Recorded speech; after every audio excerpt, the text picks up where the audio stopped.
الكل عايز يقود الناس، لكن السؤال الأهم، مين بيقودك أنت؟ لو ما قدرتش تقود نفسك عمرك ما هتقدر تقود أي حد تاني بفعالية. المشكلة إن أغلبنا بيعيش حياته على ردود أفعال الغير، بيصحى الصبح يشوف إيه المطلوب منه مش إيه اللي هو عايز يعمله. بنبقى مدفوعين بالظروف مش بالرؤية اللي جوانا ولا بالخطة اللي احنا حاطينها، والنتيجة إن احنا بنوصل بعد سنين لمكان ما كناش قاصدين نوصله أصلا، وبنبقى متأخرين كمان.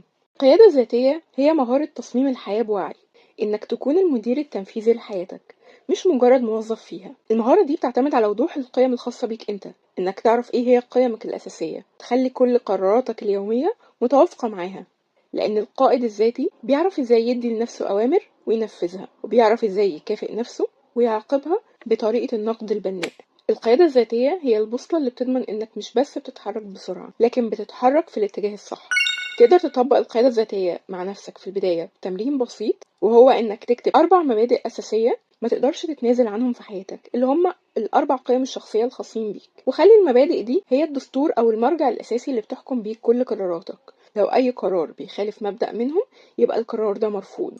لو عايز تعرف إزاي تتحكم في حياتك أكتر وتكون القائد لنفسك اللي بتتمناه، دبلومة مهارات الأعمال اللي بنقدمها من الألف للياء بتعلمك إزاي تصمم حياتك بوعي وثقة وذكاء. احجز مكانك دلوقتي وابدأ معانا الدبلومة، ولو عندك أي سؤال اكتبه لنا في التعليقات وهنرد.